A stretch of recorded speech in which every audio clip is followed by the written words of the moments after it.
Hello again, YouTube. This is Roy, and this is Steve. And Steve has another deck profile that he wants to show off to you guys. And Steve, what deck is it? Magical Musketeers 2.0. Yes, this is more of like a control variant. I didn't play Utopia Double in here, in this variant. But, this card, I run this at 1. So let's get right to that profile. This is at 1. I was thinking about cutting it. But it's a free beat stick, and if you double, it's at 5K. So, you know, you can special summon off your traps. 3, Casper. He's the best one because he searches any of your Magical Musketeer cards from your deck to your hand.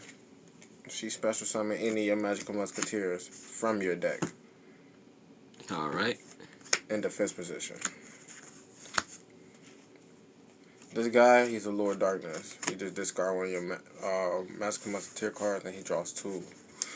I was thinking about cutting him down to 2 because I always end up drawing into him. What's that, Kid Brave? Kid Brave, yes. Alright. To me, he's the best looking one other than Casper. And he has the highest attack, if I'm not mistaken. Out of the ones I run at 3.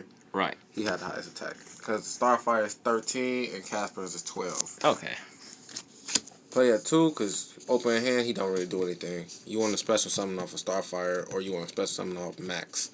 So, or you want to normal summon him mid-game because he add any of them back from the grave to your hand. One-offs. So why do you play one of each? This summons from the grave. So, like, people don't understand what Magical Musketeers. Max, you special summon a bunch of cards. Right. A lot of times people use their Casper to get rid of it. To link it to this.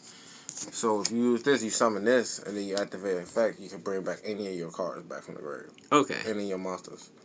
And I like this is because, to me, this is like a Draco Phoenix from True Draco. You just shuffle back 3 and draw 1. It helps in grind games. And they both level 4s. Right. And besides, they both have the highest attack. This one's attack is a little bit less than Kid's Brave, but this one's higher, by 100. And it really matters when you double them, so. My spells. So why are you playing 3 pots? So is it just self-explanatory? Yeah, it's kind of self-explanatory. You just play 3. Because a lot of times I always end up banished like 2 of my pots on 1 of my pots. So, in this deck is the one I feel like you can activate this card and really don't have any regrets because you got a lot of bricks in your deck. Right. The way how the Musketeers play, you don't want to draw too many spells, you don't want to draw too many monsters. So, banishing 10 cards to get 10 cards deep into your deck, you need that. And last spell at 3 is this guy. He's like Widowmaker on crack. The only thing he don't do is take your monster, but why take your monster? He make it 0. Right. So, help you win games. Well, I take that back. This is not a card run at 3. I was maining side these, but I main these. Magical Musketeer have cards like they can't get rid of. They do a lot of destruction and targeting. So, Dengristle is very good against this deck because I can't pop anything with Dengristle on the field. Right. So I just take it. Take your Dengristle. Give me that. Link it off until like Phoenix or Cerberus or something. Exactly. Then pop your field spell. You'll be mad. But I play Super Polys. AKA you, Bill. Yes. That's the card I run at 2. I don't run it at 3 because it don't do anything by itself. Right. And essentially, this card it's kind of situational. It's not good against all matchups. This is the last card I run at 2. Instant Fusion. It's self-explanatory. You just take your opponent monster. Another reason I was running this because I can make another a level 4 if I want to. But you play a lot of level 3s. Right. So, you know. Sometimes I just use it for link material. Okay. One off. If you going first, yes. Or take it back. You go first, you use it for link material. You go on second, just take their monster. Okay. So, Master Reborn, just in case your opponent like Solemn Judgment, your card, or your Magical Musketeer Summon. That's like the thing that's weak against this deck is you can Solemn Judgment or Solemn Warning. Right. Play this at 1. That's standard because it doubles attack. Like what I was saying, you could make your monster 5K. Right. I had one time my opponent had something in Ultimate Falcon. I couldn't really get rid of it. I had to burn so many resources. But if I had that with the big guy, I could have got over it. Upstart Goblin is a +2 in this deck. If you use it on a Casper or a +3 or +2. Man, right. It's just a plus. It's just a plus. 3 of this guy. A lot of people play 2. Why would you play 2 if you play Pot of Desires? That makes no sense. I mean, player preference for a build, but yeah. If you play 2, you banish them. Mm-hmm. And then you only got 1 to work with. But me, I banished 1, I got 2 to work with. Right. Same for this card. This card is kind of slept on. You use this card to protect your Magical Musketeers as well as the cross domination, because you just pop whatever monster they're trying to attack you with. And a lot of times they don't have any answer to that. This card, since you don't play hand traps and you can't play DD Crow, I play this card too.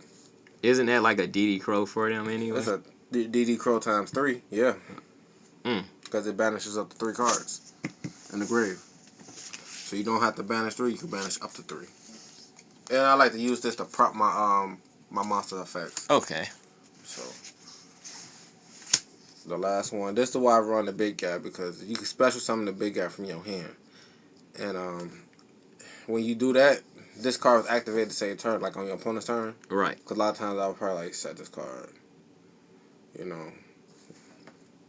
And this card is like one of the only ones that don't need a Magical Musketeer to be activated. So you can literally set it, and then you activate on your opponent's turn. Summon the big guy, and then at the end of the phase, with the big guy, you would draw a card because you activated a trap. But that's only if this like the only trap you activate or only spell you activate. Yes, then you only draw 1. But if you activate this with multiples, man, it's broken. You get to draw like 3 or 4 cards, depending on how many you activate. Right. So let's go into the action deck. That's the last of the main deck. We got the standard max. This guy's just broken. This is the main reason why I really want to play the deck. Cause when they made this card, like I bought the core before this card came out, but this card just makes it broken. Like going second is so much easier. You just summon a bunch of monsters and just, right, because now you don't have to use Ties of the Brethren. Right, don't need it. I don't like that card. You gotta pay 2,000, you lose. This card bounces cards back, so that's why I play this card.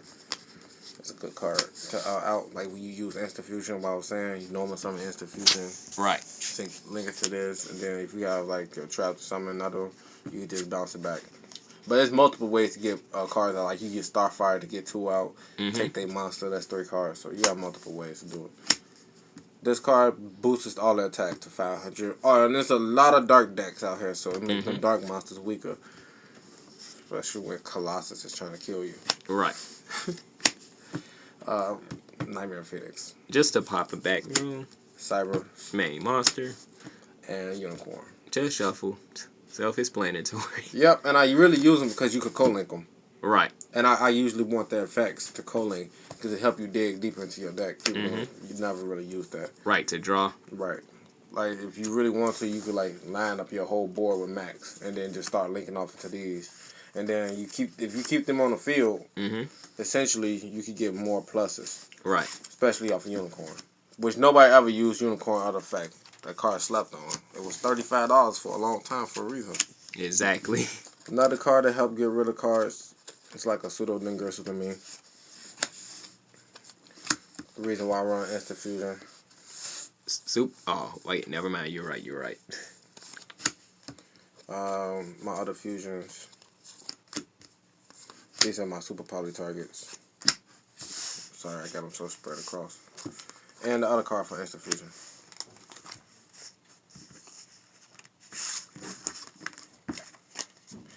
And that's it for the extra deck. Let's go to the side. Okay. Rare Reboot for Judgments. And all the other back row cards that you don't like. Right. Like when they try to solemn your max, you can just say no. Right, they tell you no, you say no too. Say no right back, boy. I should be maining this card, but I sided because a lot of people trying to go away from hand trap, so I don't really want to main them. This could be anything else. It could be Phantasmias, but I'm just running this because You get hit trapped at the right time with this deck, you lose. Right. So, one ash can be detrimental. Yeah, I play Kaijus. Main reason why I play Kaijus, let me see. I play Kaijus because I want to give my opponent cards. Right. Well, but I want to also get rid of their problematic cards. Mm-hmm. So.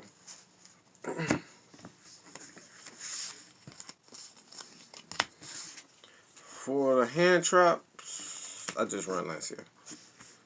Orcus. Mm-hmm. That's all I gotta say. Orcus. Too much Orcus. And the last one that break boards. I want to prank all on your board. Prankatops. It's a B stick and it pop cards. So. And then like Colossus too. If you got this card with a magical musketeer and cross dumb, man, what they gonna do? You are popping cards, you negating cards, you make an attack 0. They can't do nothing. Right. Slept on card. But that's it for my Magic Musketeer deck. Okay, yep. So that's the deck, everyone. Like always, give us some input on the deck. What you like, thoughts about it, don't like. One more thing. The another reason why I play the Kaijus is because you need for your opponent to have cards, and then essentially if your opponent don't really have anything, you can just Kaiju. They want monster and get them another monster. Or no. That's my reason for playing it. Hey, to each their own. I loved it. But we got some play testing to do with this deck. This is not the... You see, I had another build up here. They play Utopia Double. I think that build is more competitive than this one. This is more of a control build. I don't really want to end the game. I just want to play it out. Right. Because a lot of times I drew into double or nothing. Right. And I wasn't playing Phantasmic, so I had no way to put it back in my deck. Right. And it just ended up being a brick. A brick card that I couldn't even activate. That's the bad part. If I was able to activate it, then I'd be able to get my Magical Musketeer effect up, but I couldn't. Right. Yeah.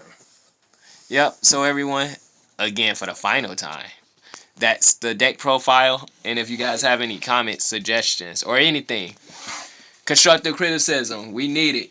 Give it to us. So yes, like, comment, share, and subscribe. Yes, please don't forget to subscribe. Hit that notification bell. Yes, hit the notification bell too.